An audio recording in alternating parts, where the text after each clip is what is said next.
Wow. Um, hope I can make this work, get a point across to y'all. So this video is going to be aimed very much for new folks, new to artifact hunting. But I've had a few older, more experienced hunters say they've heard me talk about this. It's helped them. Hope it helps you. We're going to get a little bit more entailed into debitage and what to look for, clues to scene of the crime to find in points. I'm D.W. Verts. This is Hickbilly Outdoors. I'll be back in just a second. I want to try to show you. It's going to be a cluster. It's going to be a mess. I'll be right back. So what we're talking about, and I got to be very careful because I don't want this to be boring, but I think it's very important to finding artifacts, finding arrowheads, is to get that, you have to start with something that looks like this, or wherever, or a rock. Carefully sculpted down to make a nice point. We're looking for these. They start with these. So one of the things I figured out, I started napping the fall of 1981, my senior year in high school, and I immediately started seeing, besides how it was done, the evidence left behind, the flakes, the debitage, and it made me a better arrowhead hunter, and that's what I'm hoping to do for you. I've had people make comments, so we're going to go, golly, hopefully through this where it makes sense. I'm not very good at making sense sometimes, so we're going to talk about the rocks and what happens. The first thing that happens is you have to have the right kind of rock, and this is chert. I had some people argue with me. There's only a couple places in the United States of America where there is actually flint. Chert and flint are the same kind of rock, formed in different ways. And even chert around here is formed in a couple different ways. This is chert. This is actually Burlington chert.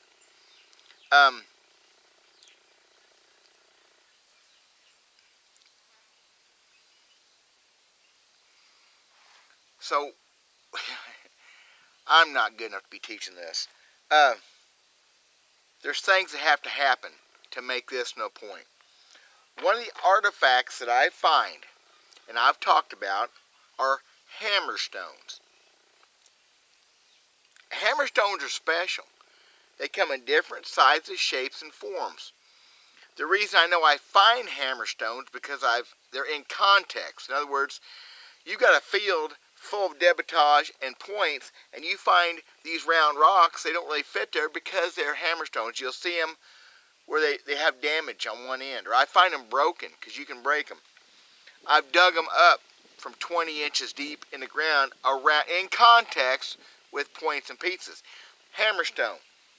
Now here's one I picked up myself. It's not quite as good as hammerstone for napping. For technical, it's stupid reason you don't even need to know. But it's really heavy, and I fear it may knock some pieces down. So you have to reduce this rock down to where you can get pieces that you can use. I'm going to try to do some of that right here on camera and explain as I go. Lord help me. It's amazing how I've got to think this out. I'm running two cameras, maybe try to get the angle right. So again, you've got your raw chert. And this is not a very good shaped piece of chert. Okay? But we're going to knock off a piece, or try to. And this is not really good shape. I'm going to try to get something off of here. So it's not just hitting it. It's a fairly controlled whack. And you come up with something that looks like that. Now, we find stuff that looks like it all the time. That is debitage. That's a flake. It's a clue. Okay? That is not good enough to make anything out of. That is a reduction flake. That's not even big enough to be called a spall. They come off very nice. This Burlington chert really naps nice. This is kind of freeze fractured a little bit. And the fact that these ancient men did this without lessons being told how, that's gonna terminate early. I'm gonna try to hit this a little bit harder, hit it deep, and try to get a big piece off. Okay. Now, what we've got here, and there's a reason behind all this. Stick with me, all. This is called a spall. This is a piece that can be reduced further into a point. It's got a little bit too much curve to it, but still, it is a spall. Interestingly enough, for me, I hit it, I said I was going to hit it deep, remember? And I did.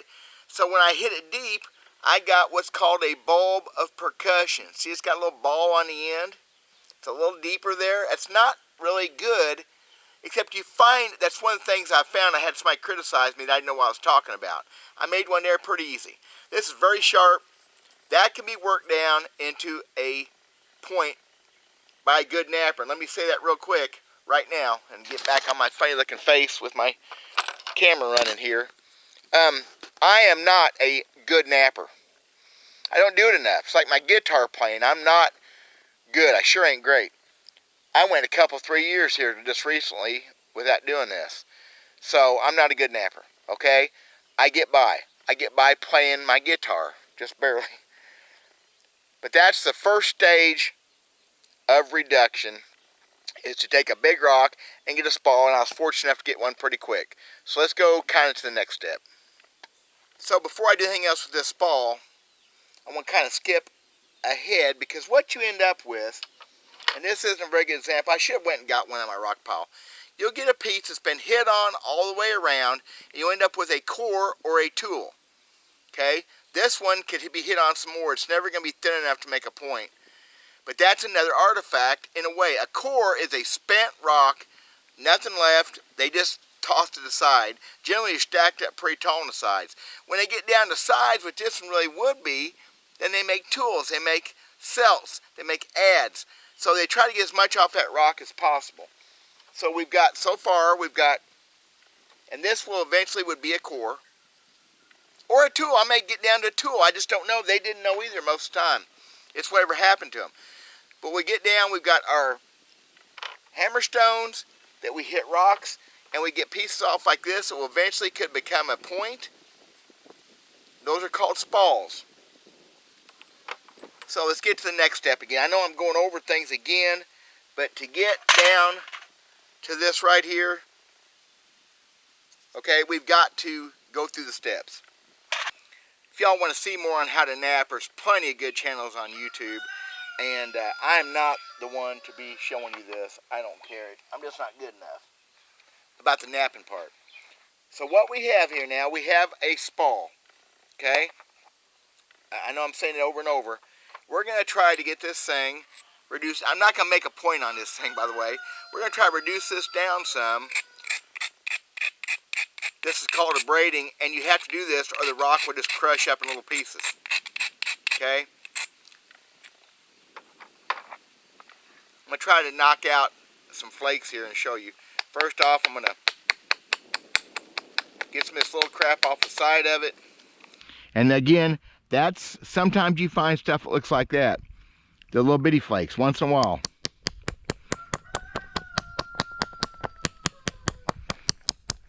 I'm showing you this because you need to see it, the effort that it takes to make a point.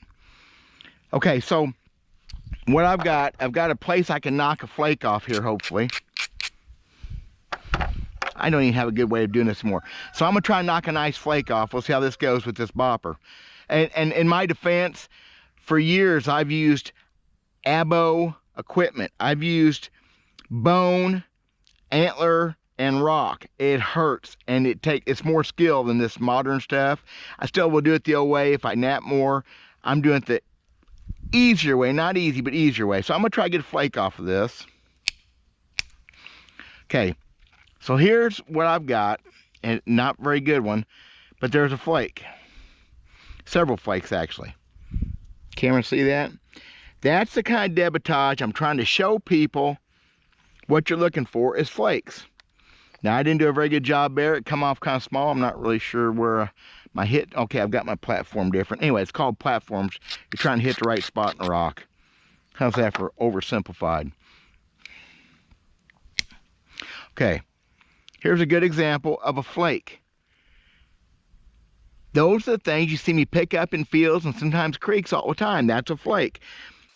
Okay, so that's the proof that Ancient Man was there at one time. If you're not finding arrowheads, but you're finding debitage, you're getting close. If you're not finding debitage, well, we'll talk about that. I'm going to get one more off here maybe. Actually, I blew off several of them.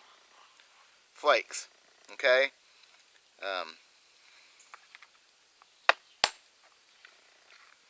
Flakes.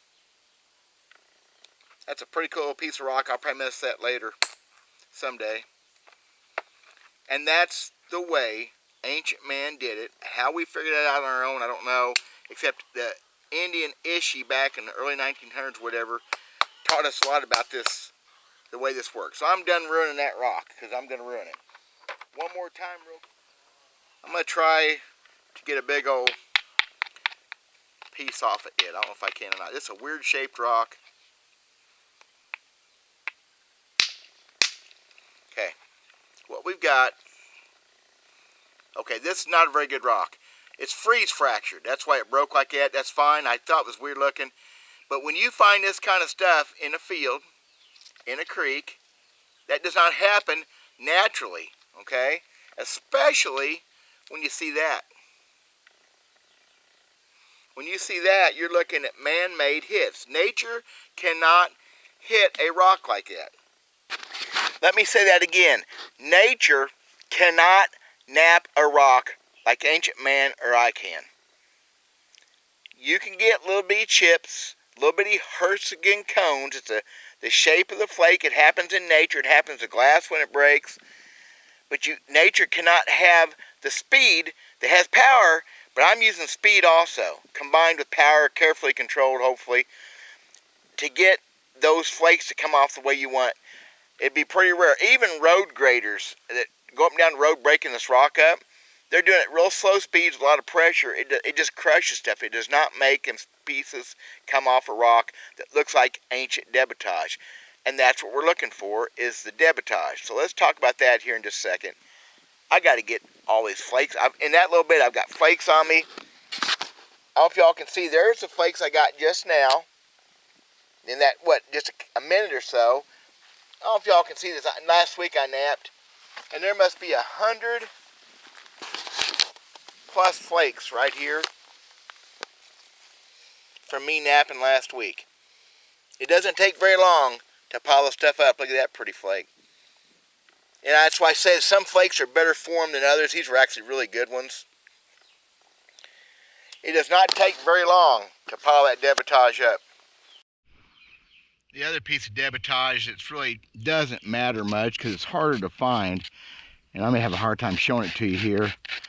I didn't say when I was hitting with that rock, that's called Percussion Flake, and it doesn't really matter because Ancient Man didn't have a name for it. They just grunted and went on about their business. When you find these kind of flakes, you're in the middle of it, and you won't find very many of them. I've got places where there's loads of them, but they're hard to find. Hope that camera's seeing this. This is pressure flaking. What this is finishing out the point. And pressure flaking was done with bone like this. And it's hard on the wrists. It's way harder with bone is with this modern copper. There's the flakes you end up with, and you find those flakes, you're in it. And I've got several places. I find those kind of flakes when I'm digging too. You don't find them in creeks and stuff because they're just too small. And then you get. So the whole point of this video is to show you if you're in areas that are capable of producing points. Boy, before I go any further than that, I have a field up here on a major creek. I did a video with it this year, I think, and 300 acres of creek bottom, prime stuff. One little spot in there I find debitage. Other than that, the whole field is nothing but dirt. And dirt's rare around here. Every year or two or three, I find an amazing piece there. It's almost always a big knife, blade type, or a crazy adze. I mean, pretty stuff. I don't know why. So the point there is arrowheads are where you find them. Artifacts are where you find them. Don't know why. No, very little sign of habitation, although it's a good spot. When I find something, it's miles apart and it's good. It's really good stuff. Of course, we don't till anymore, whatever. So you look everywhere. But if you're wanting to get better at your point hunting, you learn what to look for. We have to have rock that's capable of making points. This is a spent core. It wasn't a very good one, but if you can see, which I don't know if you can, there's been flakes drawn off of this. You learn to see the shiny, the ripples from speed of percussion. It does not happen by nature. It's dirty. If this thing was hit on all the way around, they drew off everything they could as far as spalls. It was never going to make a tool or a usable piece. They discarded it. This is found in context with other stuff, so I know that's where it is. Another piece there that probably, actually, it's kind of sharpened on the edge. If it was a tool, it was a one-time deal maybe. It's a spent core though. Here's a couple interesting ones. Now, I said we don't have flint. We have several kinds of chert. Two kinds. Rock formations and nodule formations. And nodules are the turtle-shaped, turtle back. There's one there that was, neither one of these were coming out very well. But see where those flakes were drawn off like I did a while ago? And they tossed it. It's still a sign. It's a clue. I found 23 of those nodules once down the road here underneath a bluff. Had some dirt on the side, but then you could see them from a distance underneath this bluff. It was a cache, a storage spot, 23 of them. All of them basically had one hit. Two of them didn't. All the rest had at least one hit on them. They checked them, see what they look like. There's some that have powder inside. There's some don't nap as well. It was beautiful. I kept all those, and because it's an artifact. It was hit on by ancient man. They just never made anything out of them. So those are spent cores. They never really made tools out of them. They got done. The other thing you find is hammerstones. Hammerstones. This is an oldie, a really good one. It's beat up around the edges. Hammerstone. You find them in context with points, and you know it's what they are. But it's a clue. Then you'll find the spalls, like I made right here, like I've got here. That's a spall. I may try to get a point out of it. I'm just not very good. It's got a lot of curve to it. I think I can get a point out of that, though. It needs to be cooked. That's a whole other subject. And it's got that bulb of percussion on the end. I knocked a little bit of it off, but it's got that deeper round spot. Okay? In these same areas, then you look for flakes. These are all the ones I made, and I know ancient man did it because I did, and they come out the exact same way. Look at that curve to it. That's translucent. That'd make a pretty point. These are the ones that I've made myself. Look how fine, and that is sharp. It's just not very strong. See how strong it ain't? I break it. Those are all clues at the scene of the crime. Joe Walsh said that. Then you'll get into your preforms, and this isn't very well done. It's one I'm playing with. The rock's not a very good rock. That are just not quite the shape. Of course, there's enough shape there. You can go, hey, that's an artifact. And finally, if we're lucky, we find the points. Okay? Clues, y'all. Things to look for. Somebody made a comment a while back that they'd been walking around those flakes and chips all their life, didn't know what they were. It's a confidence builder when you're finding debitage. That's a French word. I'll look it up. Maybe you'll forget. French word for junk. I don't know. But there's a lot of it. They're really cool. I've got it right here. I can show you debitage on my property right here. Just right over there. There's flakes. Because that's what they left behind. It takes, you get way more flakes than you do these things. Just, people ask questions, what's a hammerstone? Now you know, hopefully. I'm not a professional archaeologist. I'm not even a very good amateur. I've done this for a long time, and confidence building is everything. Because when you got confidence in your area, you're going to find more stuff. You're going to look harder. Okay? I'm sure I forgot something. I got to look up debitage before I publish this, okay? Thanks y'all for watching. Appreciate it.